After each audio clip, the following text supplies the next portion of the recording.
Donc, je salue tous les auditeurs de la radio 3anges.com et je remercie Michael pour l'invitation de partager ce pain de vie avec les auditeurs. Donc, je peux vous dire que Dieu, il a le contrôle sur toutes choses, que Dieu dirige toutes choses et le Saint-Esprit est à l'œuvre. Parce que depuis ce matin, l'accent était mis sur le fait que nous devrions avoir foi en Dieu. Et Michael a beaucoup prié sur le fait que nous ne devrions pas avoir de peur, nous ne devrions pas avoir de doute. Et sans le savoir, on ne s'est pas consulté. Ma prédication va tourner par rapport à ce sujet. Donc le titre de ma prédication sera « Pourquoi avez-vous peur ?» Pourquoi avez-vous peur? Lorsque nous regardons notre monde actuel, la situation dans laquelle nous vivons, nous ne pouvons que nous poser des questions. Nous arrivons à une époque où le monde est dépassé par les événements et la situation sanitaire qui touche la planète entière. Les gens ne savent où donner la tête, cherchant des réponses pour apporter des solutions. N'en trouvant pas, se dirigeant vers la science qui elle-même se trouve impuissante.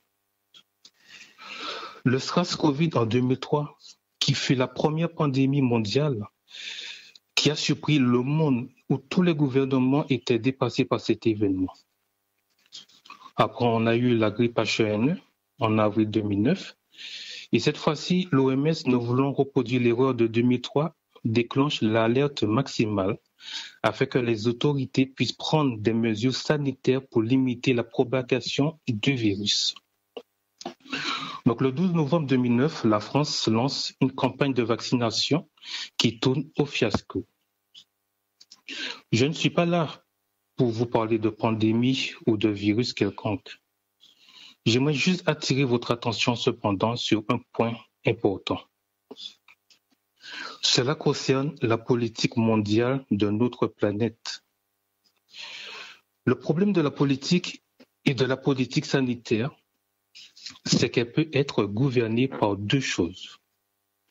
Par la logique de la maladie et par la logique de la santé.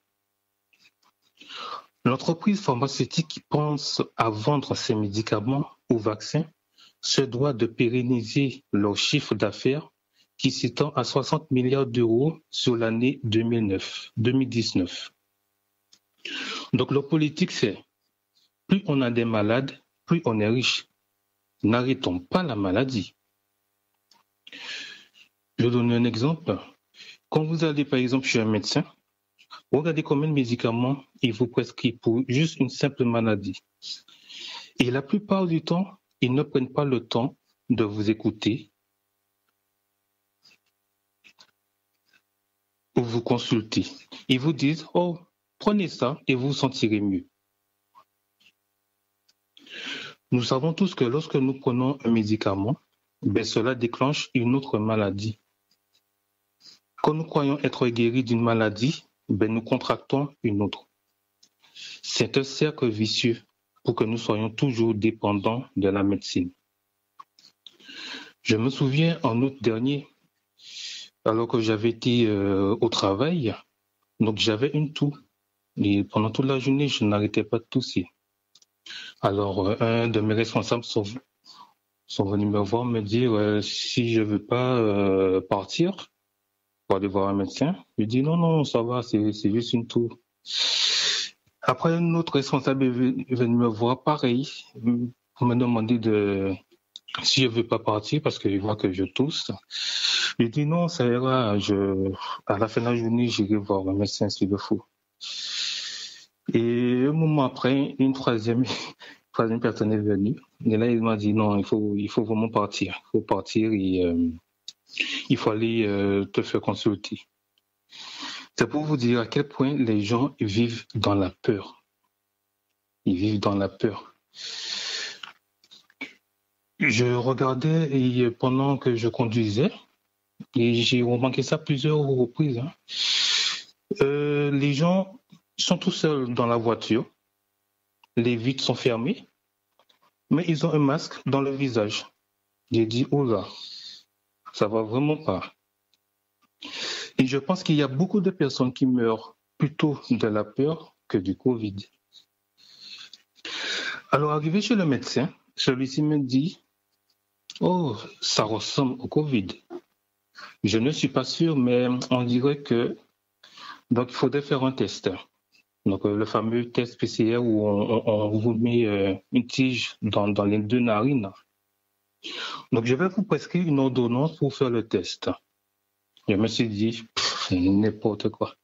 Où va le monde? Je sais très bien que moi c'est juste une toux. Donc voilà. Alors donc du coup le test s'est avéré négatif, ce que je savais déjà. Donc, mais si vous voyez le nombre de médicaments qu'il m'a prescrit, pour une simple toux, le pharmacien m'a remis un sac rempli de médicaments. Je me suis dit, eh bien dis donc. Donc quand je suis arrivé chez moi, j'ai regardé les médicaments, j'ai lu leur notice, mais je ne voyais pas le lien avec ce que j'avais. Et il y en a sûrement. Mais en tout cas, à part le sirop qu'il m'a donné pour la toux, j'ai mis le reste de côté. Et le sirop, après une semaine, ça n'a pas eu d'effet sur moi. Donc du coup, je me suis remis aux médicaments naturels. C'est comme ça que j'ai été guéri, bien entendu par la prière, qui à mon avis est le remède par excellence. Voilà un cas concret. Ce que je suis en train de vous dire, mesdames, mesdemoiselles et messieurs, chers auditeurs de la radio, je ne suis pas en train de vous parler de quelque chose que j'ai entendu ou qu'on m'a raconté, mais de ce que j'ai vécu. Ce n'est pas la première fois que je vais chez le médecin. Et la plupart du temps, c'est la même chose. Plein de médicaments et des génériques. Vous savez, Dieu nous a donné l'œil du discernement et il parle à notre entendement à travers son Esprit Saint. Et c'est lui qui nous dit de prendre ou de ne pas prendre, de faire ou de ne pas faire, d'aller ou de ne pas aller. Mais pour cela, nous devons demeurer en lui. Voilà ce que c'est le premier point sur la politique de la maladie. L'autre politique concerne la santé. La politique de la santé, c'est de dire aux gens, voilà ce que vous pouvez faire pour améliorer votre santé, votre immunité. Donc là, on est face à un grand dilemme. Il y a deux politiques très, très contradictoires qui se confrontent dans la situation qu'on a aujourd'hui. C'est un gros problème scientifique de donner des discours contradictoires. Vous l'avez sûrement constaté vous-même, avant, pendant et après le premier confinement. Ce qu'ils nous disaient avant, c'est complètement le contraire de ce qu'ils nous disent maintenant. Le but, écoutez-moi bien, c'est de faire peur aux gens. Quand vous écoutez les informations, que ce soit sur la radio ou à la télévision, ils ne parlent que de ça. Tous les jours, on nous bombarde que des mêmes informations, comme si la vie s'arrêtait au Covid-19, que les gens ne meurent que du Covid, qu'il n'y a qu'une seule maladie dans le monde. Pourtant, il y a des cancers, des infarctus non revascularisés, des leucémies, etc. Il y en a beaucoup qui meurent du cancer, mais ça passe au nom du Covid. Quand vous écoutez les chaînes médiatiques telles qu'ils soient, c'est le même message qu'ils véhiculent. Même pensée, même discours. La peur, la peur, la peur. On a peur. Cachez-vous. Votre voisin va vous contaminer. La contagion est là. Faites attention. Les visages doivent être cachés. Et n'allez surtout pas voir votre proche âgé de peur de les transmettre la maladie, etc. C'est tout simplement pour faire peur au monde. Et vous savez, du moment où on arrive à vous faire peur, ils peuvent vous dire n'importe quoi et vous faire ce qu'ils veulent. Dès lors où vous faites croire à quelqu'un qu'il est en danger de mort, Vous en faites ce que vous voulez. Je voulais juste un petit paragraphe du rapport des sénateurs brandi par l'OMS. Écoutez bien ceci. Le lien entre la peur de la population et la commercialisation de vaccins pré-pandémiques dépend de combien la population aura peur au moment où vous l'administrerez. Je reprends. Le lien entre la peur de la population et la commercialisation de vaccins pré-pandémiques dépend de combien la population aura peur au moment où vous l'administrerez. Ça, ce n'est pas moi qui l'invente. Ça sort de l'OMS. Il y a des personnes avec qui je discutais et qui me disaient qu'elles avaient très peur. La plupart d'entre elles étaient traumatisées.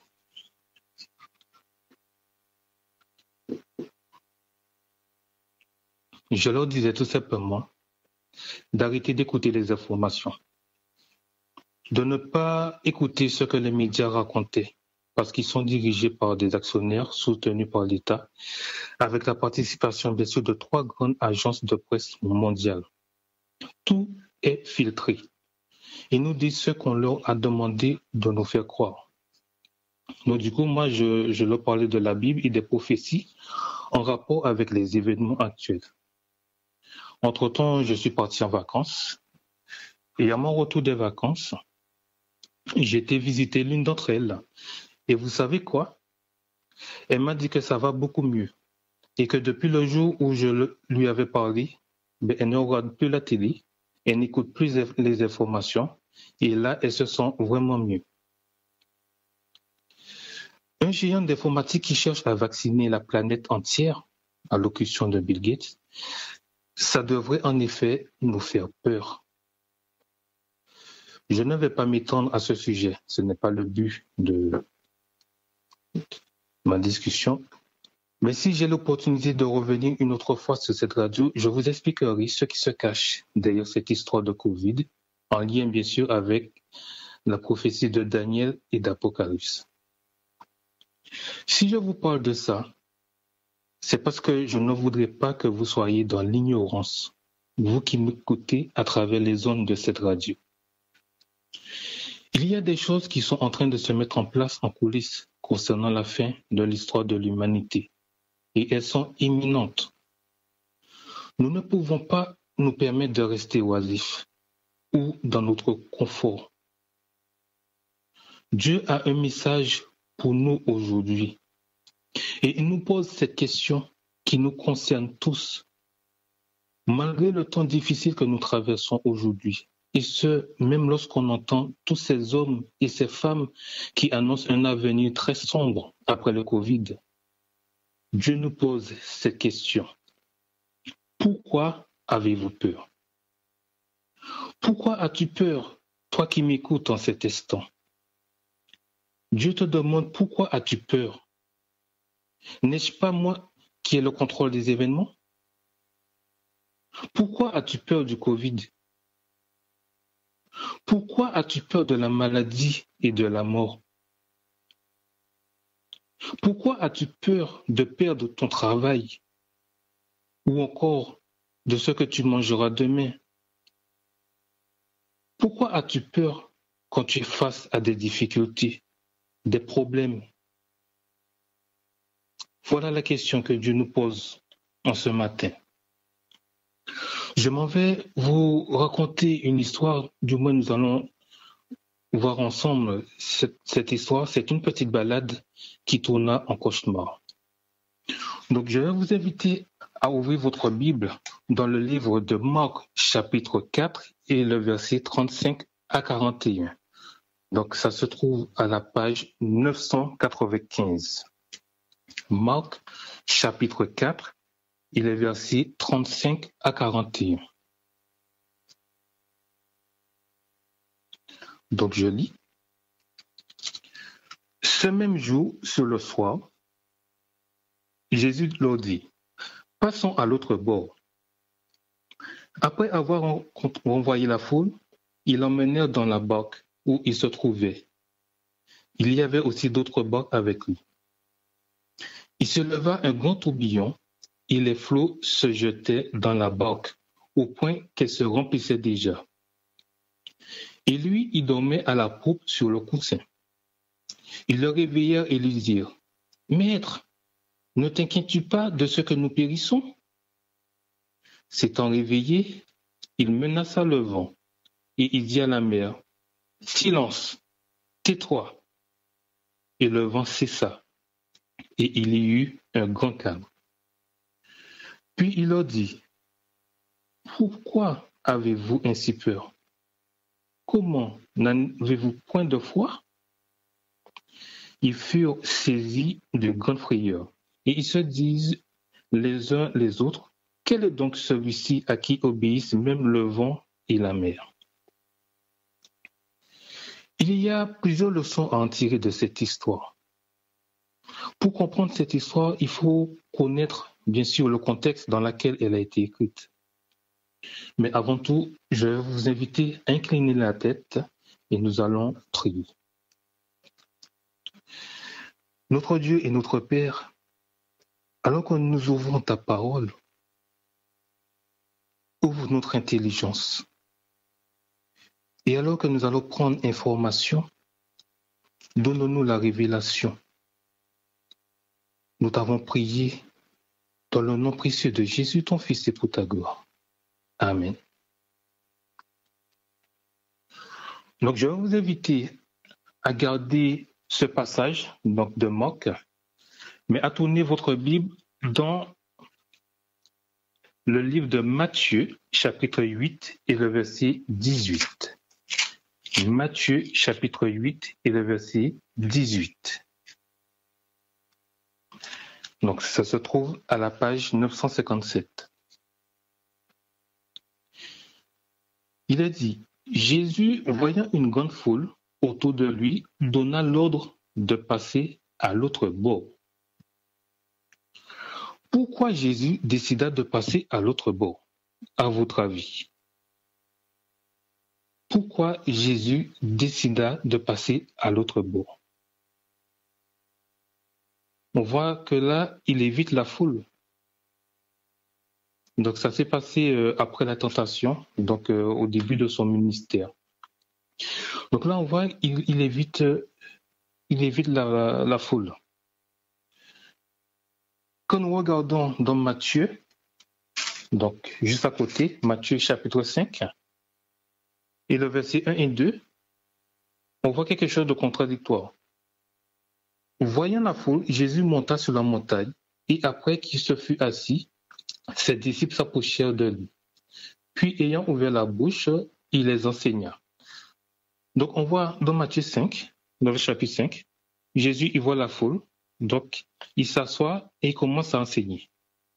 Et là, au chapitre 8, il voit la foule, mais il décide de partir. Il dit à ses disciples, passons à l'autre bord. Il faut savoir, bien sûr, que plein d'événements venaient de s'écouler dans la vie de Jésus. Près de la mer de Galilée, il avait prononcé ses premières paraboles, s'efforçant d'expliquer au peuple par des images familières la nature de son royaume et la manière dont ce royaume devait s'établir. De tout le jour, il n'avait pas cessé d'enseigner et de guérir. Le soir arriva, les foules se pressaient encore autour de lui. Et jour après jour, il avait exercé son ministère en leur faveur, s'arrêtant à peine pour se nourrir et pour prendre du repos. Épuisé à la fin de ses journées, il décida de se retirer de l'autre côté du lac en un lieu solitaire. Jésus était pleinement Dieu. Mais là, nous voyons qu'il était fatigué. Donc, ça veut dire qu'il était aussi pleinement homme. Donc, Jésus, il était un homme comme nous. Donc, il ressentait la fatigue. Voilà les raisons pour lesquelles Jésus décida de passer de l'autre bord. Voici dans quel contexte cette histoire a été racontée. Donc, après avoir congédié la foule, les disciples mettent rapidement au large la barque en portant Jésus comme il était. Mais il ne part pas seul. Revenons dans Marc, le chapitre 4, et le verset 36. On voit qu'il est dit, il y avait aussi, donc à la fin du verset 36, il y avait aussi d'autres barques avec lui. Donc il y avait Jésus et ses disciples dans une barque, et il y avait aussi d'autres barques qui l'ont suivi. Donc d'autres barques de pêche se trouvent près du rivage, et des gens désireux de voir et d'entendre encore Jésus se sont précipités pour le suivre. Libéré enfin de la foule qui l'apprécie et vaincu par la fatigue et la faim, il s'étend au fond du bateau et ne tarde pas à s'endormir. La soirée avait été calme, les eaux tranquilles. Rien de plus relaxant. Qui d'entre vous, vous qui m'écoutez, aime bien prendre le large? Pour ceux bien sûr qui ont déjà pris le bateau ou encore qui ont déjà été à la plage, qui d'entre vous aime bien prendre le large? Moi personnellement, à chaque fois que je vais à la plage, quand mes pieds touchent le sable, pour moi, je ne me baigne pas. Il ne faut pas que mes pieds touchent le sable. Donc, j'aime aller au fond. J'aime prendre le large. Et quand je prends le large, je sens que je me baigne. Ah ouais, c'est bien. Et je me souviens encore quand j'avais été sur une plage, j'avais été au fond, très au fond. Et à mon grand étonnement, quand j'avais été au fond, à un moment, j'avais pied. Donc avant d'y aller, donc on passe la partie profonde, on est dans le profond, et quand on continue, on arrive à un endroit où on touche pied. C'est vrai, au début, ça fait bizarre. Mais quand on est là, on n'entend plus rien, si ce n'est le bruit des vagues. Donc je peux vous dire que c'est vraiment très calme, c'est vraiment très reposant, c'est vraiment très relaxant. J'avais été aussi sur un îlet qui se trouve pas loin d'une plage. Et sous ce petit îlet, on a la même sensation. On n'entend aucun bruit, si ce n'est le bruit des vagues. Et je peux vous dire que c'est très relaxant.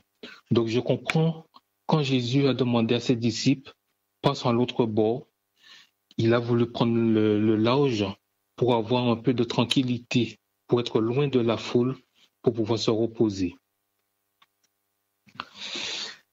Qui se serait soucié de quelque chose, ou du moins que quelque chose de terrible allait se passer alors qu'on est avec Jésus? Qui se serait soucié qu'on va se trouver face à un gros problème alors pourtant on a Jésus dans notre vie? Qui pourrait, ne serait-ce une seconde, imaginer en donnant sa vie à Jésus, on va pouvoir passer par des tribulations, passer par des choses très difficiles? Que se passa-t-il ensuite? Donc, revenons au verset 37. Au verset 37, il est dit, il s'éleva un grand tourbillon, et les flots se jetaient dans la barque, au point qu'elle se remplissait déjà. Soudain, les ténèbres couvrent les cieux. Le vent se met à souffler avec impétuosité et une effroyable tempête éclate sur le lac. Le soleil s'étant couché, une nuit noire couvre la mer démontée. Des vagues en furie, soulevées par la bourrasque, se jettent sur la barque des disciples, menaçant de l'engloutir. Ces pêcheurs courageux ont passé leur vie sur le lac et guidé leur barque à travers plus d'une tempête. Mais ce soir-là, leur force et leur habileté ne servent à rien. Ils ne sont plus que les jouets impuissants de la tourmente. La barque s'emplit d'eau et leur espoir s'évanouit. Donc là, on est face à un problème, ou du moins les disciples sont face à un problème. Eux qui sont habitués à passer des tempêtes, là, ils voient que rien à faire. Tout ce qu'ils ont essayé, rien à faire. Mais n'oublions pas, ce sont quand même des personnes, des pêcheurs confirmés. Ils connaissaient ce milieu. Et je me souviens encore quand j'étais petit, quand j'allais à l'île de la Désirade, pour ceux qui connaissent, qui est très réputée avec ses houles. Et à chaque fois qu'on prenait le bateau, quand on était dehors, forcément, on était toujours mouillé. Et une fois, je vois que le commandant, il coupe les moteurs. Je dis, mais c'est bizarre, on n'est pas encore arrivé. On est en plein milieu de l'océan, il coupe le moteur. Mais pourquoi? Alors je regarde à côté et je vois, waouh, on est dans le creux de la vague. Je vois que les vagues montent au-dessus du bateau. Je dis, ah waouh, c'est vraiment impressionnant. Et à un moment, il remet les moteurs en marche et il repart. Donc là, pour vous dire que le gars, il connaît le milieu, il est habitué, il le fait tous les jours. Donc, c'est pareil pour ces pêcheurs. Ils étaient confirmés, ils allaient tout le temps à la pêche. Donc, ils avaient des tempêtes de temps en temps et ils savaient comment gérer.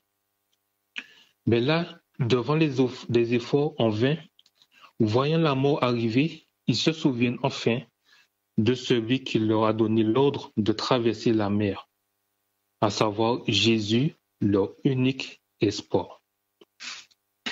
Alors, que vont-ils faire, à votre avis? Donc, lisons le verset 18, donc la deuxième partie, juste la fin. Ils le réveillèrent et lui dirent, « Maître, ne t'inquiètes-tu pas de ce que nous périssons ?» Il appelle « Maître, Maître !» Mais la densité des ténèbres le dérobe à leur regard. Les voix se perdent dans le bruit de la tempête et ne reçoivent aucune réponse. Ils se sentent assiégés par le doute et la peur. Voilà, la peur, ce sentiment qui fait des ravages. Et comme Michael avait bien souligné, c'est un sentiment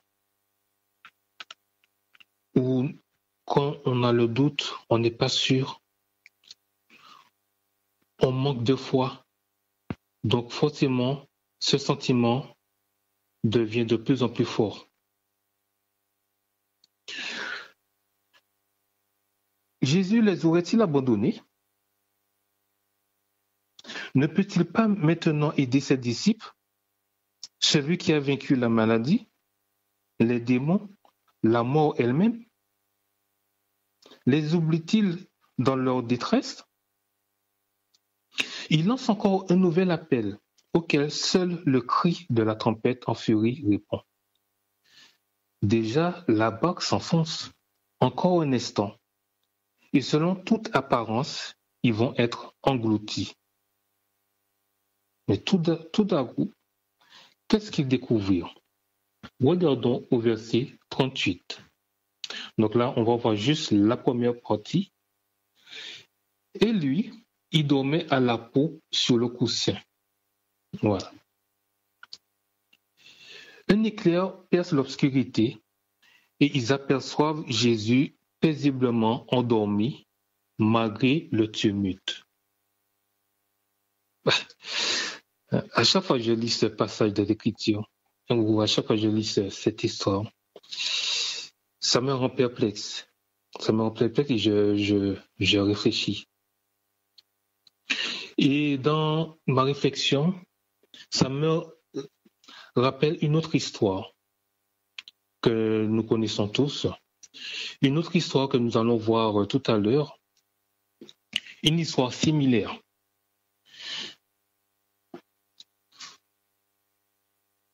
Et je me dis que comment Jésus, dans la tempête, il arrive à dormir paisiblement. Étonné et désespéré, il s'écrie « Maître, tu ne te soucies pas de ce que nous périssons ?» Là encore, on voit un contraste saisissant. Ils sont en train de dire « On périt, on est en train de périr, tu ne t'inquiètes pas parce qu'on périt ?» Mais posez-vous la question, où est Jésus à ce moment-là? Si les disciples sont en train de périr, forcément, Jésus est en train de périr aussi, puisqu'il est dans la même barque qu'eux. Et ça m'interpelle. Ils sont en train de dire à Jésus, tu ne t'inquiètes pas de ce que nous, on va mourir? Mais pourquoi ils ne se posent pas la question? Jésus, tu ne t'inquiètes pas que toi, tu vas mourir aussi avec nous? Sont-ils les seuls à périr dans cette histoire? À la lueur d'un éclair, ils voient la paix du ciel répandue sur le visage de Jésus. Et dans son regard, un amour infiniment tendre. Leur cœur se tourne vers lui et il supplie « Seigneur, sauve-nous, nous qui périssons. » Comme je le disais, comment Jésus peut-il jouir d'un repos si paisible, tandis qu'ils sont en danger luttant tous contre la mort? Et je suis sûr, et ça avant, quand j'étais très jeune, je le pensais. Vous allez peut-être me dire, c'est normal parce que c'est Jésus après tout. C'est le Fils de Dieu. Il est tout puissant. Ouais. Je peux vous l'accorder. Mais vous savez, il y a un homme aussi qui a vécu la même expérience. Et d'ailleurs, je vais vous inviter à lire cette histoire. Donc, ça se trouve dans Jonas, chapitre 1, verset 4, à la page 914. Jonas, chapitre 1er. Donc, gardez toujours Marc, ne perdez pas la page. Donc, Jonas, chapitre 1er, verset 4. Il est dit, « Mais l'Éternel fit souffler sur la mer un vent impétueux, et il s'éleva sur la mer une grande tempête. Le navire menaçait de faire naufrage. » Donc là encore, on voit aussi qu'il y a un vent impétueux. C'est le même qui est relaté dans Marc chapitre 4.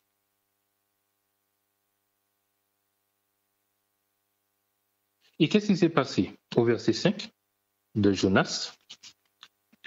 Les mariniers eurent peur. Ils implorèrent chacun leur Dieu et ils jetèrent dans la mer les objets qui étaient sur le navire afin de le rendre plus léger. Jonas, lui, qu'est-ce qu'il faisait? Il descendit au fond du navire, se coucha et s'endormit profondément. Comment il dormait, Jonas? La Bible dit qu'il dormait profondément. Et à quel moment il dormait profondément? Quand il venait de partir? Non. Pendant qu'il y avait la tempête, Jonas dormait profondément.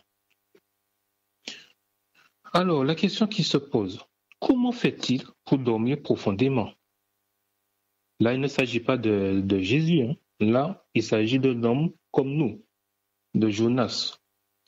Donc, on va lire versets 9 à 12. Le verset 9 à 12.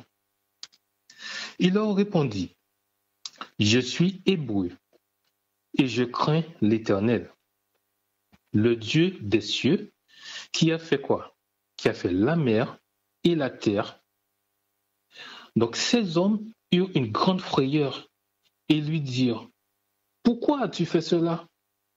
Car ces hommes savaient qu'ils fuyaient loin de la face de l'Éternel, parce qu'il le leur avait déclaré.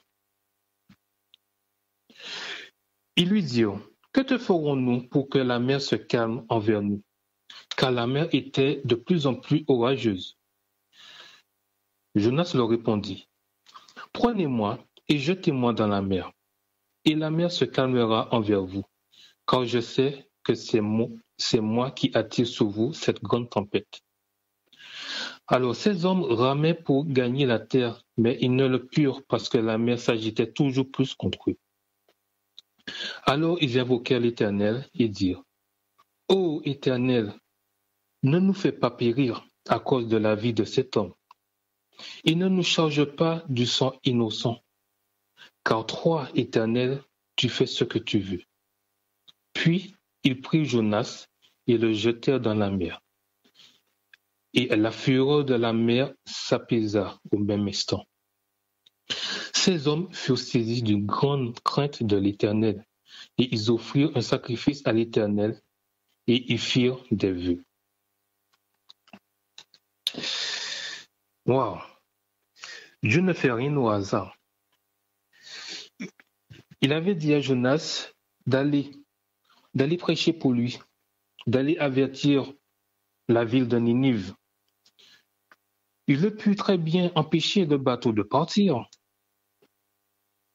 faire en sorte que le bateau ne puisse pas partir, il y a un défaut, il y a un problème technique. Comme lorsque vous prenez l'avion et vous entendez que voilà, il y a un problème technique, soit le vol il est retardé ou le vol il est annulé. Dieu aurait pu très bien faire ça avec Jonas. Mais il a laissé faire. C'est pour vous dire que Dieu a le contrôle sur toutes choses. Dieu dirige toutes choses. Et il n'y a pas de hasard avec Dieu. Le hasard n'existe pas. Dieu avait un but avec Jonas.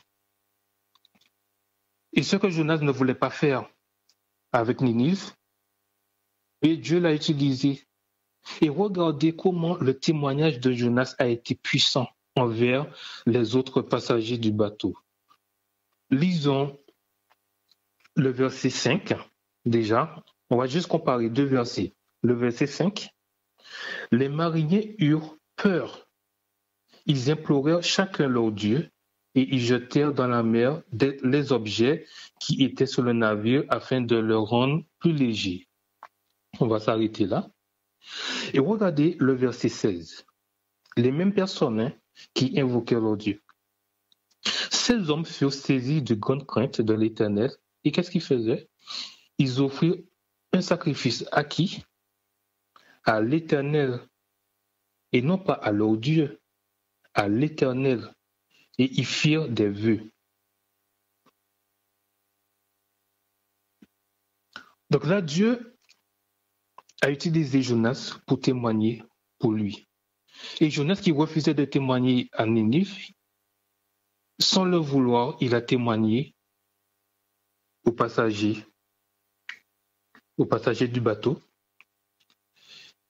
Il leur a dit, le Dieu que je sers, c'est lui qui a créé la mer et la terre. C'est lui qui commande les éléments. Et on voit que le témoignage de Jonas a été très puissant puisque au début, ils évoquaient chacun leur Dieu et à la fin de cette histoire, on voit que ils se sont convertis, ils ont été vers Dieu et ils ont fait des vœux, ils ont offert des sacrifices à l'Éternel. Et pour cela, on peut dire Amen.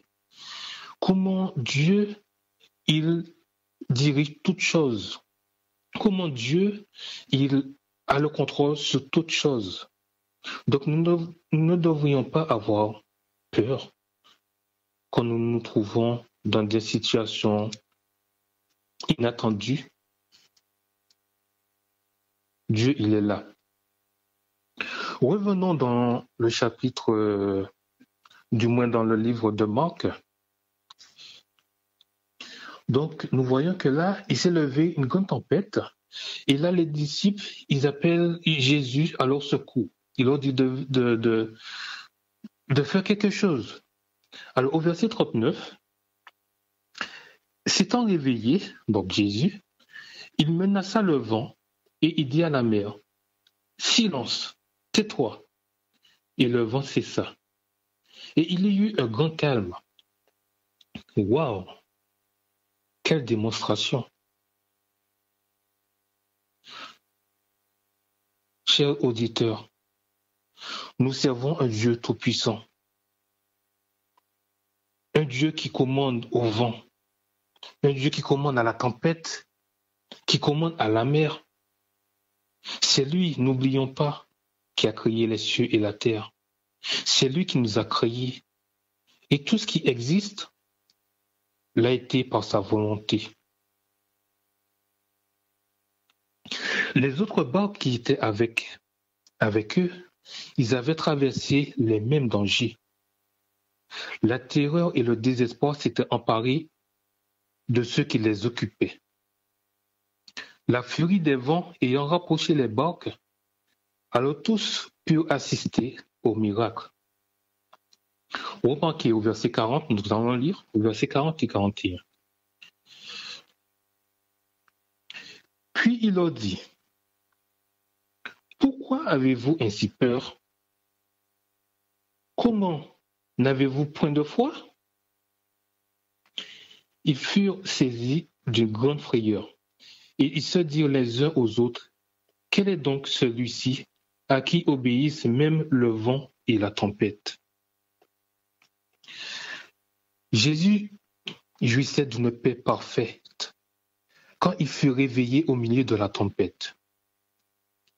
Sa parole et son regard ne manifestaient aucune trace de crainte, quand son cœur ignorait la peur. Remarquez bien, hein? Son cœur ignorait la peur. Ça veut dire que Jésus ne connaissait pas ce qu'on appelle ce que c'est la peur. Pourtant, il était homme comme nous. Et il était pleinement homme. Mais il ignorait ce que c'était la peur. Il a dit aux disciples, mais comment? N'avez-vous pas de la foi? Donc, si on remarque bien, la peur intervient au moment où on n'a plus de foi, au moment où le doute s'installe.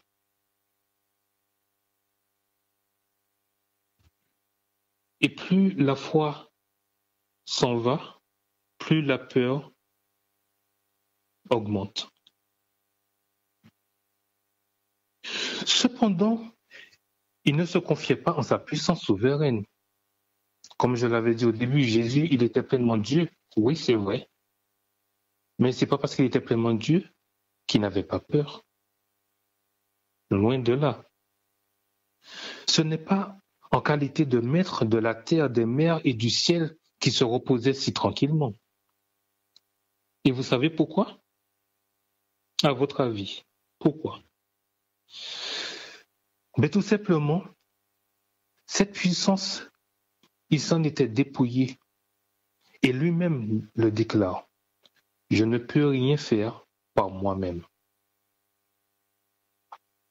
En quittant le trône, en quittant le ciel pour venir sur la terre, Dieu s'est dépouillé de cette puissance. Sinon, ça aurait été trop facile. On aurait dit, ben oui, mais c'est parce qu'il est fils de Dieu, il n'a jamais péché.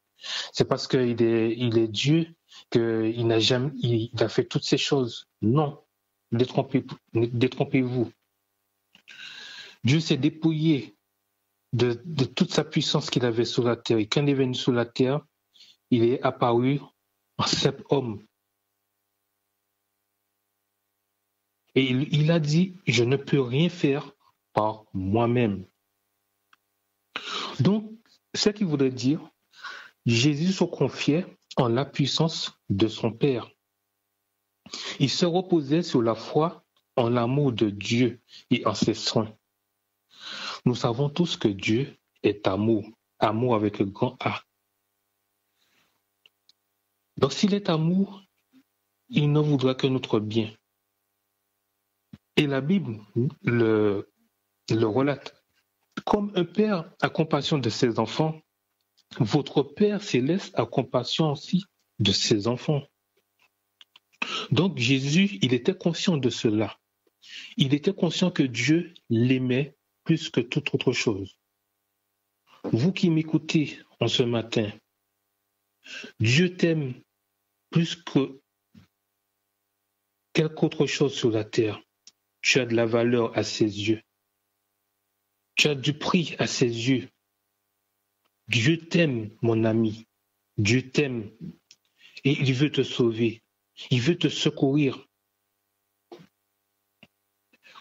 Ce fut la puissance de la parole de Dieu qui apaisa la tempête, et non Jésus lui-même.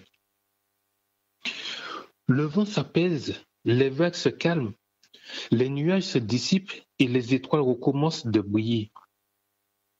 La barque glisse sur une mer tranquille. Alors se tournant vers ses disciples, Jésus leur demande tristement, « Pourquoi avez-vous peur ? Pourquoi avez-vous eu peur ? Comment n'avez-vous point de foi ? »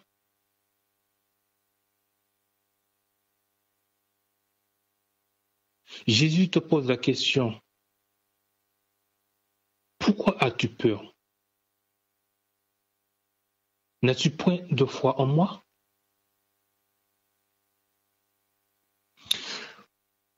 Tournons notre page dans Romains chapitre 10 et le verset 17. Donc ça se trouve à la page 1143. Romains chapitre 10 et le verset 17. Il est dit, « Ainsi, la foi vient de ce qu'on entend, et ce qu'on entend vient de la parole de Christ. » La foi vient de ce qu'on entend. Ce qu'on entend vient de la parole de Dieu, mes amis. Ça voudrait dire, pour que nous puissions avoir de la foi, et c'est ce que Dieu nous recommande, et il aspire que tous ses enfants aient de la foi, ne serait-ce comme un grain de sénévé. Eh bien, pour ce faire, il nous faut ouvrir la Bible. Il nous faut prendre la révélation dans sa parole. Il nous faut prendre le temps d'étudier la Bible, de découvrir qui est Dieu. En découvrant la personne de Dieu, notre foi va grandir. Et plus nous allons étudier la Bible, plus nous allons découvrir qui est Dieu, plus nous allons découvrir ce qu'il est pour nous, notre foi ne fera qu'augmenter. Et à ce moment-là, la peur va se dissiper dans notre vie. J'aimerais vous poser la question ce matin. Combien de fois faisons-nous l'expérience des disciples? Combien de fois faisons-nous l'expérience des disciples quand nous sommes confrontés à un problème?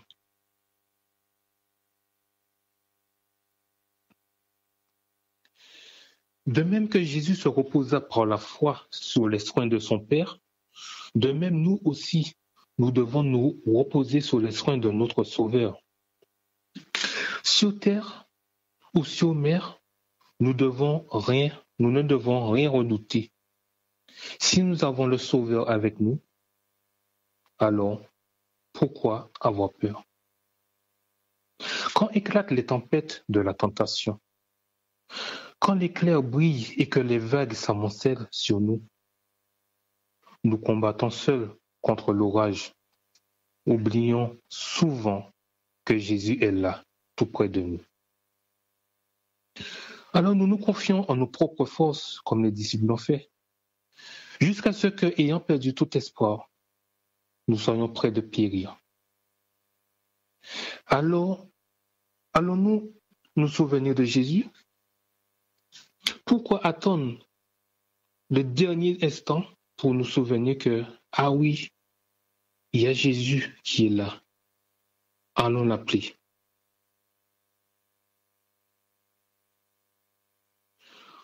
Combien de fois nous faisons face à une perte d'emploi ou peut-être notre boulot est menacé par je ne sais quoi? Nous avons peur par rapport à nos études. On souhaite tous réussir, mais on aimerait arriver au bout. On a peur de passer l'examen. Où j'en passe? Je parle au couple. On est au bord de la séparation. On se trouve au bord du précipice. On voit qu'il n'y a plus rien à faire avec l'autre. On a beau prier, mais on voit que le problème est là. L'autre ne change pas. Le problème est toujours là. On désespère. Ou ceux qui sont célibataires et qui cherchent désespérément à trouver quelqu'un. Ils prient jour et nuit pour que Dieu puisse exaucer. Mais nous doutons. Nous doutons encore. Doutons que Dieu est le Dieu de l'impossible. Et si nous plaçons notre confiance en lui, nous ne devons pas avoir peur de perdre notre boulot. Ou pour ceux qui cherchent du travail, nous ne devons pas avoir peur. Dieu, il va nous ouvrir les portes, il va nous permettre de trouver un travail au-delà même de nos espérances. C'est lui seul qui va pouvoir résoudre les problèmes dans les couples, dans les familles.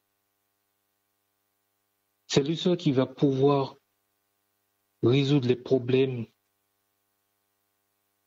que nous traversons chaque jour. Je m'en vais vous raconter une expérience que j'ai vécue il y a quelques années. Alors où j'avais encore mon entreprise, donc tout marchait à merveille. Jusqu'au jour où j'ai fait des travaux pour un client, pour une société. Et loin de me douter du problème que rencontrait cette société, donc j'ai acheté le matériel et tout, mais sur mes propres fonds, sans demander un centime à cette société. Alors, arrivé à la fin des travaux, donc quand la société il me remet mon chèque, donc voilà, pas que le chèque a été refusé par la banque. Donc j'ai été voir les personnes concernées. Et donc ils m'ont dit oui, effectivement, ils sont en grande difficulté en ce moment et que là, ils risquent de fermer. Et moi, dans tout ça, il faut que je rembourse mon fournisseur.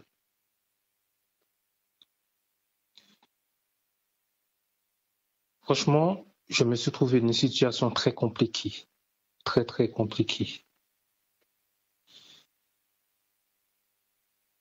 Je ne pouvais plus payer les traites de ma voiture. Donc, du coup, ils ont saisi ma voiture. Donc, mon gagne-pain. Et je me souviens encore, lorsque la dame m'a ramené chez moi avec toutes mes affaires, la première chose que j'ai fait, je me suis enfermé dans ma chambre. et j'ai crié au Seigneur. J'ai dit à Dieu, Seigneur, je te remercie de ce que tu me permets de vivre en cet instant. C'est vrai que je ne connais pas l'issue de cette histoire, mais je sais que tu m'aimes. Et si tu m'aimes, tu ne me laisseras pas dans cette situation. Je n'ai pas dit à Dieu, mais Seigneur, tu vois, je travaille pour toi. Je suis actif dans l'église et tu permets que ces choses arrivent. Pourquoi? Non, je ne me suis pas plaint. Au contraire, j'ai dit à Dieu, merci. Merci pour cette situation que tu me permets de vivre. Je ne sais pas pourquoi. Mais si tu me permets de la vivre, c'est pour une raison bien précise, pour un but bien précis. Et je peux vous dire, en même pas un mois, Dieu m'a permis de récupérer ma voiture. Et Dieu m'a permis de m'en sortir. À cette époque où ma voiture était saisie, j'étais fiancé avec une certaine personne. Et pendant ce moment-là, Dieu m'a permis de voir avec qui j'allais m'engager. Je peux vous dire sincèrement, ça valait le coup de vivre ce moment, même si c'était pas facile, mais ça valait le coup. Parce que je me serais marié avec cette personne et j'aurais été l'homme le plus malheureux au monde. Dieu m'a permis, à travers cette histoire, de voir qu'il est là, il prend soin de moi.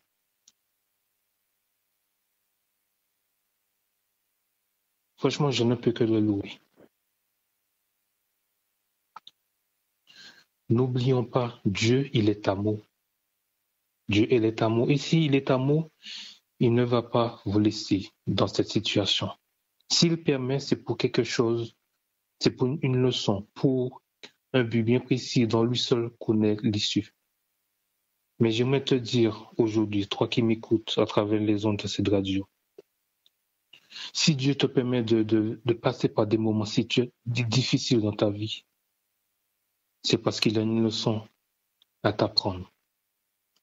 Une leçon qui ne fera qu'augmenter ta foi. Une leçon qui te permettra de grandir en lui. Et quand tu te trouves dans cette situation, ne dis pas « Seigneur, pourquoi ?» mais dis-lui « Merci Seigneur, parce que je sais que tu m'aimes et tu me permettras de m'en sortir. » Il y a une autre leçon à en tirer de la tempête apaisée. Dieu nous invite à passer de l'autre bord. Nous sommes tous déjà, pour la plupart d'entre nous, déjà entrés dans la barque par le baptême. Lorsque nous avons dit à Dieu, Seigneur, me voici, je te donne ma vie. Au moment où nous avons scellé alliance avec Dieu, eh bien, nous sommes entrés dans le bateau. La mer agitée qui ne peut s'apaiser représente les méchants, les hommes sans foi ni loi, les persécuteurs, les gens qui voudront nous faire du mal. Toutes ces personnes-là, ils sont sur notre passage. Forcément, on ne peut pas y échapper puisque nous sommes dans le monde. Nous ne sommes pas hors du monde, nous sommes dans le monde et nous vivons avec des hommes et des femmes. Donc, à n'importe quel moment, l'ennemi peut utiliser n'importe qui pour nous déstabiliser, pour nous rendre la vie compliquée. Mais par rapport à ces personnes-là, Dieu dit qu'il n'y a point de paix pour eux. Et maintenant, Dieu veut nous faire passer à l'autre bord, qui est la Canaan céleste, le royaume de Dieu. Le péché, certes, a détruit notre paix, Et aucun pouvoir humain ne peut contenir les fortes passions du cœur. De ce fait, nous sommes aussi impuissants que les disciples au milieu de la mer en furie. Mais j'aimerais vous dire en ce matin, chers auditeurs de la radio, que celui qui a adressé une parole de paix aux vagues de la Galilée a aussi une parole de paix pour chaque âme qui entend ce message maintenant. Quelle que soit la violence de la tempête, ceux qui se tournent vers Jésus en lui criant « Seigneur, sauve-nous » obtiendront la délivrance. Le tourbillon représente Satan. Il va essayer de nous faire périr puisqu'il ne nous aime pas. Il cherche à nous détruire. Mais Jésus que nous suivons, il est là avec nous.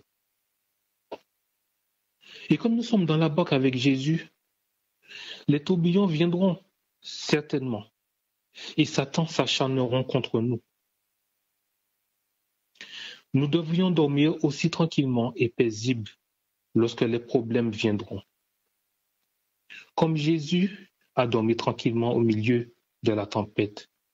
Comme Jonas, qui était un homme comme nous, il a dormi profondément alors que le bateau allait chavirer. Il ne s'est pas inquiété. Pourquoi? Parce qu'il connaissait Dieu. Il avait foi en lui. Une foi vivante au Rédempteur calmera la mer de la vie et nous délivrera du danger par les moyens qu'il jugera les meilleurs. Aujourd'hui, je nous pose encore cette question. Allons-nous continuer à vivre dans la peur ou allons-nous vivre cette fois-ci, à partir de cet instant, par la foi? Jonas connaissait Dieu et c'est pourquoi il n'a pas eu peur. Nous devrions connaître Dieu, nous devons faire l'expérience avec Dieu. Ce n'est pas juste des paroles en l'air. Je vous parle de quelque chose de concret. Il nous faut connaître Dieu. Nous entendons tout le temps des histoires de la Bible. Nous entendons des prédications. Nous entendons les témoignages de ce que Dieu a fait dans la vie des autres. Mais quand il s'agit de nous, on sait que Dieu, il a fait ceci pour telle personne, il a fait cela pour une autre personne. On a entendu que Dieu il a fait des miracles dans la Bible. Mais dans ma vie à moi, est-il capable de faire des miracles? Pour cela, il nous faut connaître Dieu. Pour connaître Dieu, il nous faut passer du temps avec lui. Ce n'est pas juste on se réveille le matin en faisant le culte et le soir en faisant le culte avant d'aller dormir qu'on passe un moment avec Dieu. C'est pas ça, la relation avec Dieu. Lorsque, pour les personnes qui ont eu l'occasion de se fiancer, par exemple, ou de rencontrer quelqu'un qui a eu des projets de mariage,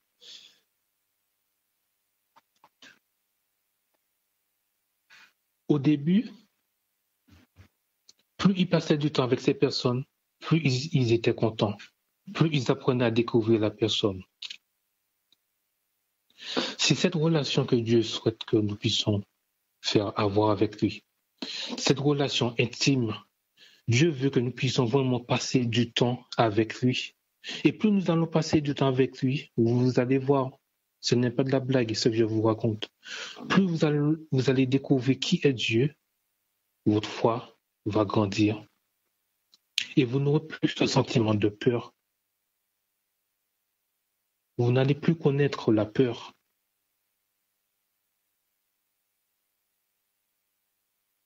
Vous savez, souvent, quand j'ai des problèmes dans ma vie, je ne suis pas quelqu'un qui suis du genre à m'affoler, puisque je connais Dieu. J'ai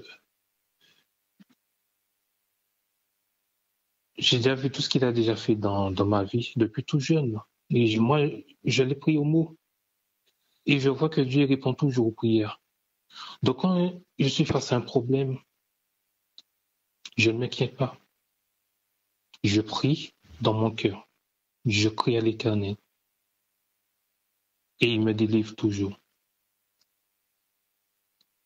Dieu veut que nous puissions avoir de la foi. N'oublions pas, la foi vient de ce qu'on entend. Et ce qu'on entend vient de la parole de Dieu. Je m'en vais terminer, vous laisser quelques promesses. Et j'aimerais vous inviter à le noter ou à le lire. Donc la première promesse se trouve dans Ésaïe, chapitre 41, et le verset 10, à la page 718. Ésaïe 41 et le verset 10. Il est dit, « Ne crains rien, car je suis avec toi. Ne promène pas des regards inquiets, car je suis ton Dieu. Je te fortifie, je viens à ton secours. Je te soutiens de ma droite triomphante. » Amen. Et là, c'est une promesse qui est certaine. Tournons au chapitre 43, page 720, et le verset 2. « Si tu traverses les eaux, je serai avec toi, et les fleuves, ils ne te submergeront point. Si tu marches dans le feu, tu ne te brûleras pas, et la flamme ne t'embrassera pas. » Si les disciples, à ce moment-là, étaient au courant, ou du moins savaient qu'en traversant les eaux, que Dieu aurait été avec eux, ben, ils ne se seraient pas affolés. Ils n'ont pas eu à crier à Jésus qui était dans la barque. « Ne t'inquiètes-tu pas de ce que nous périssons ?» Non. Je pense que eux aussi, ils ont été tranquilles, comme Jésus l'avait été. Parce que ces promesses sont certaines et véritables. Si tu traverses les eaux, je serai avec toi. Et les fleuves, ils ne te submergeront point. Je m'en vais vous laisser une dernière promesse, du moins, dans Jérémie. Jérémie, chapitre 29, et le verset 11.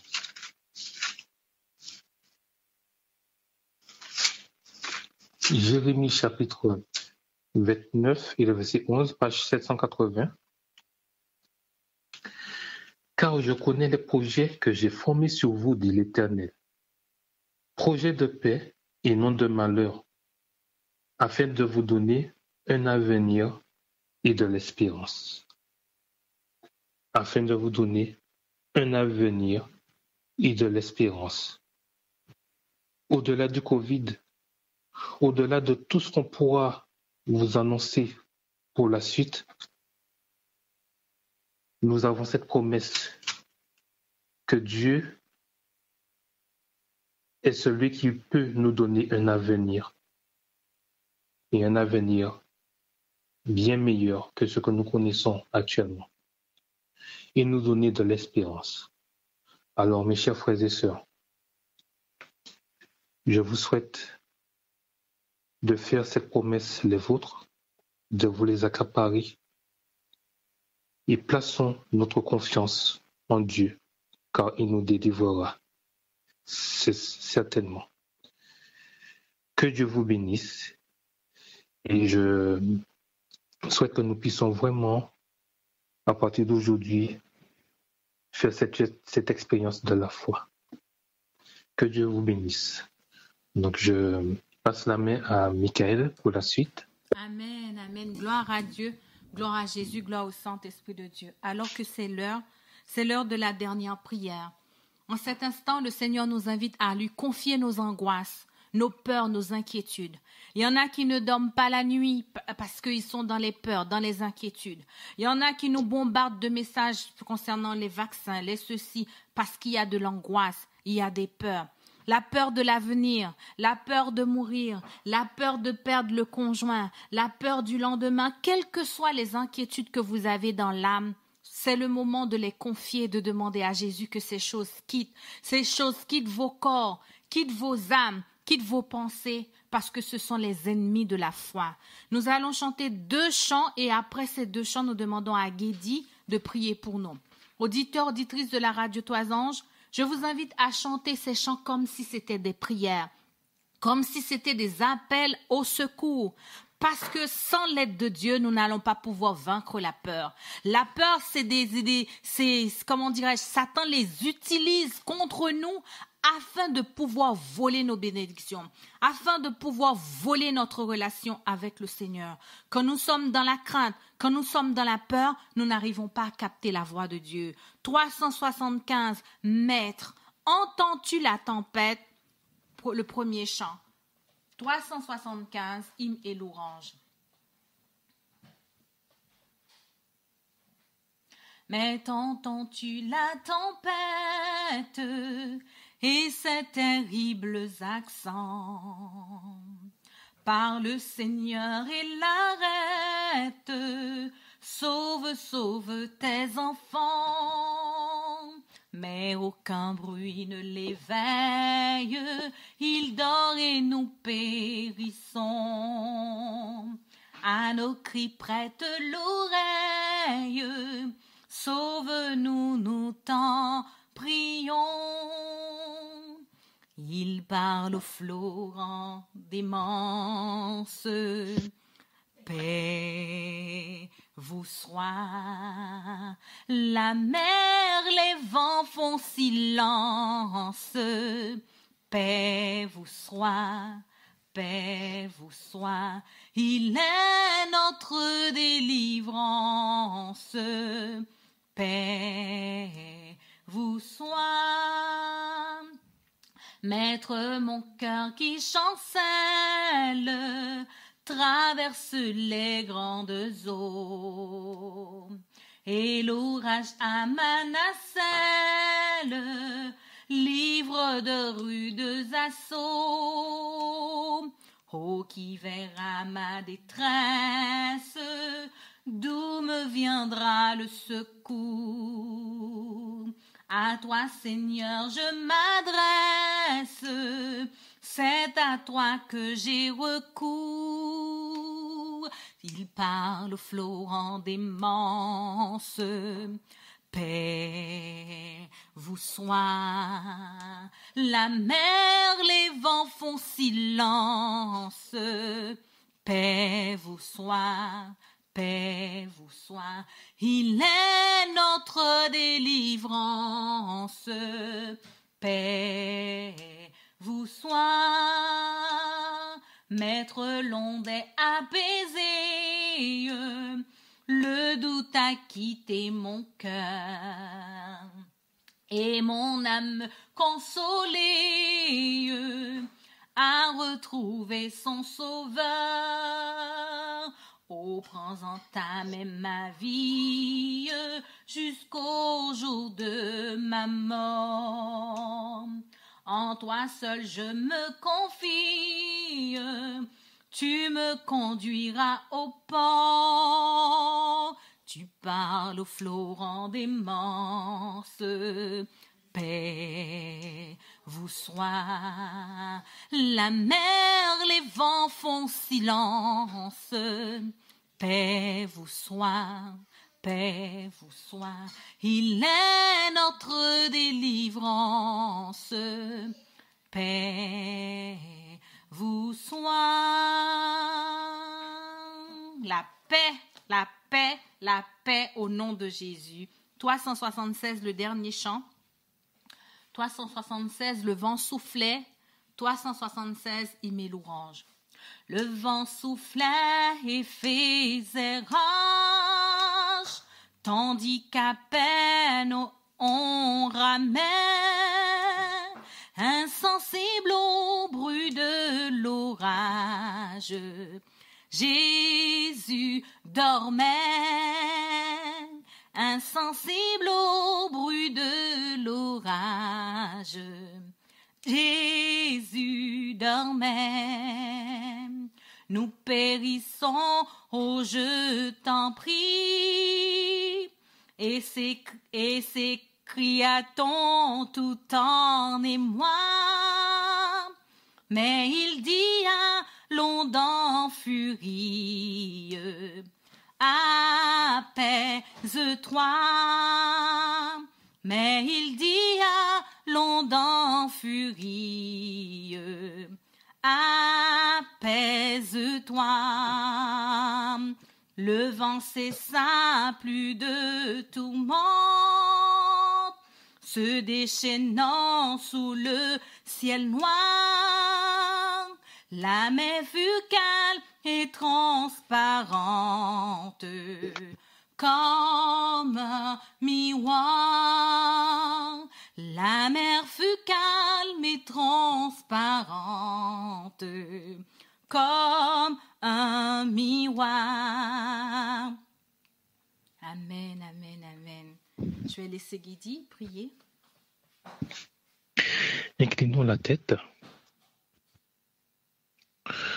Notre Dieu et notre Père, nous t'en sommes infiniment reconnaissants pour ce que tu es, pour ce que tu fais dans notre vie, pour ce que tu feras encore dans notre vie. Parce que tu nous montres encore aujourd'hui, du moins tu nous rappelles que tu es un Dieu d'amour, un Dieu plein de miséricorde, et que tu prends soin de tes enfants. Merci Seigneur de nous rappeler que nous devons placer notre confiance en toi. Tu nous dis que nous ne serons pas exemples de difficultés. Nous ne serons pas exemples de tentation. Mais tu nous as dit que nous avons déjà remporté la victoire au nom de Jésus. Merci, merci Seigneur. Merci parce que au-delà des ténèbres qui voient souvent notre perception, qui nous permet de voir que tu es à côté de nous, mais tu es toujours là. Et tu nous dis, aie un peu de foi. Crois seulement. Même si tu vois que les choses ne se passent pas comme tu le veux, tu nous dis, fais-moi confiance. Crois en moi. Place ta confiance en moi. Et Seigneur, en cet instant, nous voulons te dire pardon, te demander pardon. Pardon, Seigneur, de notre incrédulité dans le passé. Pardon, Seigneur, pour toutes les fois où nous avons douté de toi, douté de ta puissance, douté de ce que tu peux faire dans notre vie. Pardon, Seigneur, parce que nous avons été incrédules, alors que nous savons très bien que tu peux le faire, mais nous avons voulu, par notre propre force, nos propres moyens, essayer de trouver une solution. Donne-moi nos pardons. Merci parce que à travers le sang de Jésus-Christ, tu nous justifies. Et tu nous permets, Seigneur, de pouvoir te prier, de pouvoir, Seigneur, établir cette relation, cette communion avec toi. Tu souhaites que nous puissions t'accorder plus de temps. Oui, Seigneur, nous voulons. C'est toi qui es le maître du temps. Donne-nous la possibilité de le faire. Donne-nous le temps nécessaire pour que nous puissions prendre ta parole, l'ouvrir et prendre l'information et que tu puisses nous révéler, Seigneur, les messages que tu as pour chacun d'entre nous. Merci, Seigneur, parce que du haut des cieux, tu nous écoutes, tu nous exauces. Je voudrais te prier, Seigneur, pour tous les auditeurs de ces radios, pour les responsables, pour, Seigneur, toutes ces personnes qui rencontrent des difficultés ou qui passent par des moments difficiles, Seigneur. Nous savons que l'ennemi, il est là. C'est lui le tourbillon. C'est lui qui met, Seigneur, qui essaie de mettre notre bateau en naufrage. Mais dans le nom de Jésus, Seigneur, je te les présente. Et au nom de Jésus, qu'il puisse être délivré aujourd'hui même, qu'il puisse être délivré dans le sang précieux de l'agneau et qu'il puisse voir que oui, c'est vrai, ce n'est pas que des paroles, mais c'est vrai, tu es vivant, Dieu Tout-Puissant. Tu es là, tu exauces les prières. Merci Seigneur de délivrer ton peuple. Merci de délier tes enfants des chaînes de l'ennemi. Et qu'en cet instant, ils puissent être vraiment libres en toi. Que tu puisses, Seigneur, continuer à parler à notre entendement. Que tu puisses continuer à nous fortifier, à raffermir notre foi. Tu nous as dit que tu es là. Allez en paix. Que la grâce du Seigneur soit sur chacun d'entre vous. Que la grâce du Seigneur puisse nous remplir en cet instant. Et que, à partir d'aujourd'hui, nous n'ayons plus peur de quoi que ce soit du Covid, que ce soit de quelque autre maladie, que ce soit, Seigneur, de problèmes familiales ou autres, au boulot. Tu nous dis, allez en paix.